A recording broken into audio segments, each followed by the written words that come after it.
The buyer sitting across from you has done this before. Their attorney has done it hundreds of times. Their deal team has a playbook. And that playbook counts on one thing that you haven't seen these moves before. Most sellers haven't. Today, I'm going to change that. I'm going to show you exactly what sophisticated buyers do in negotiation, why they do it, and what you say when it happens. Stay with me because by the end of this, you're going to see your deal very differently. I'm Christina Picciotti. I've spent over 20 years in executive, financial, and operational leadership. And I've been on both sides of the business transaction, including my most recent exit, which closed in under 60 days through a private equity deal. What I know from this experience is the financial preparation matters, the clean books matter, the right brokers matter, but none of that protects you inside of a negotiation if you don't understand the dynamic. That's what this video is about. Everything I'm covering today is built on a proven negotiation strategy and real deal experience, not theory. Patterns you will actually see, and now you'll know what to do when you see them. Let's get into it. Tactic 1, control your options.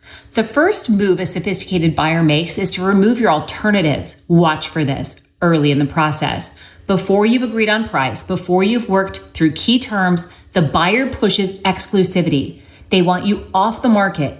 They'll frame it as a sign of good faith. They'll say they need it to justify the cost of due diligence. What's actually happening is simpler than that. They're eliminating your leverage before the real negotiation starts. No alternatives means no power. Multiple options, even the perception of them, change everything about how the buyer behaves at the table. What do? Limit the exclusivity window. Tie it to milestones or say, I'm open to exclusivity once we've aligned on the key economic terms. That one sentence signals that you understand the game and it keeps you in control. Tactic 2, manage what you show. This one is hard because you've built something real, and when a serious buyer shows up, it feels good. Don't show it. The moment a buyer senses emotional attachment, they have leverage over you. And they know you want this deal.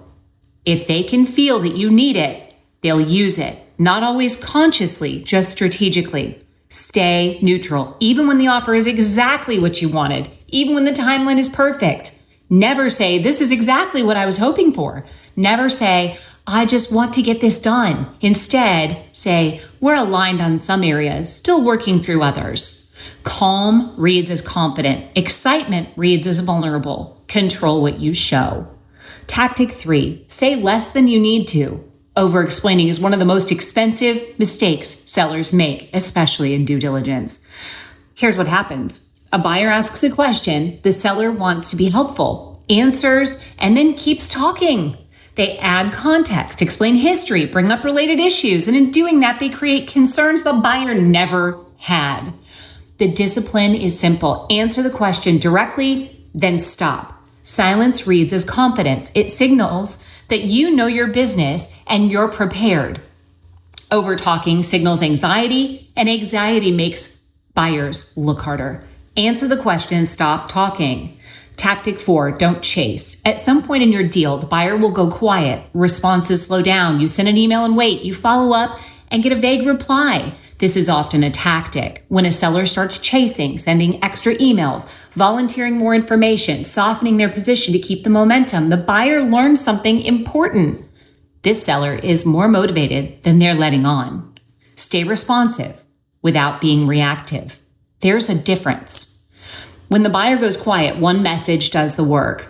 Let me know when you're ready to move forward. No pressure, no chasing. The one who waits holds the leverage. Tactic 5, give clarity, not just data. When a buyer keeps asking for more due diligence, more documentation, more data, it's easy to assume they need more facts. Often what they need is confidence. Buyers stall when they're uncomfortable with risk, and more spreadsheets don't fix that. What fixes it is clarity. Don't just answer the question, resolve the concern underneath of it. If a buyer keeps coming back to the customer concentration, don't just send the revenue breakdown, explain the relationship, walk them through the history, show them why it's stable. Data informs, clarity closes. Know the difference. Tactic 6, Disclose on your terms. Every business has something: a customer concentration issue, a key employee who might leave, a lease that needs negotiating or renegotiating. It's not the issue that kills the deal. It's the discovery. When a buyer finds something you didn't tell them, even something minor, trust erodes. Now they're wondering, what else didn't you disclose? The dynamic shifts, and so does the price. But when you disclose first, when you bring it to the table yourself with context and a plan, you control the narrative.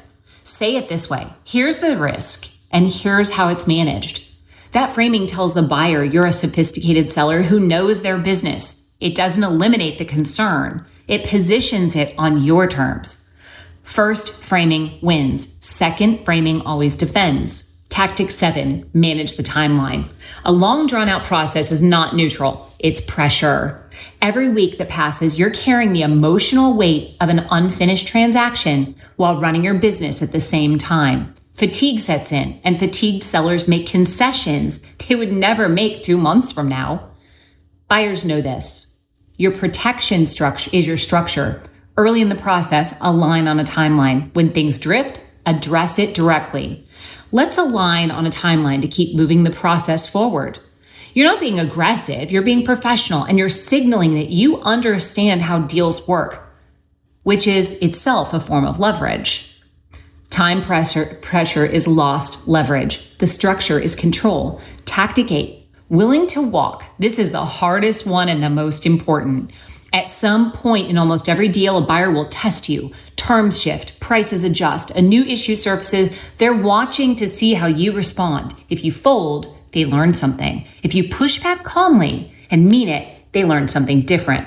The most powerful position a seller can be is in genuine willingness to walk away. It's a real option. When a deal starts slipping, we may not be aligned, and that's okay, said calmly, without ultimatum, like someone who knows what their business is worth and has other options. Real power in a negotiation isn't aggression. It's a credibility tactic to say no. Tactic 9, never signal urgency. Desperation is visible. Even when you think you're hiding it, experienced buyers can feel it.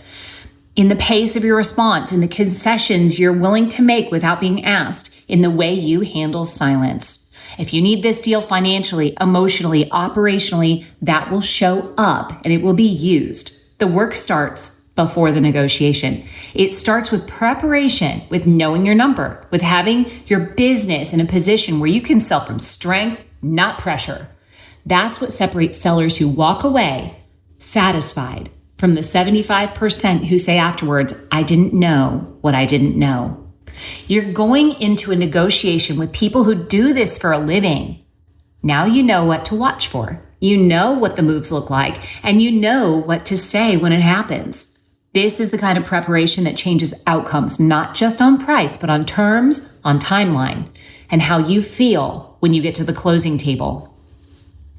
If you want to go deeper on this, the financial preparation, the deal structure, the due diligence process, all of it, I built a course called Exit Ready, How to Sell Your Business. It's everything I wish I had the first time I went through this process.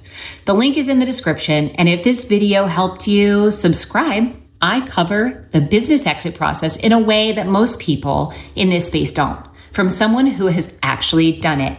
I'll see you in the next one.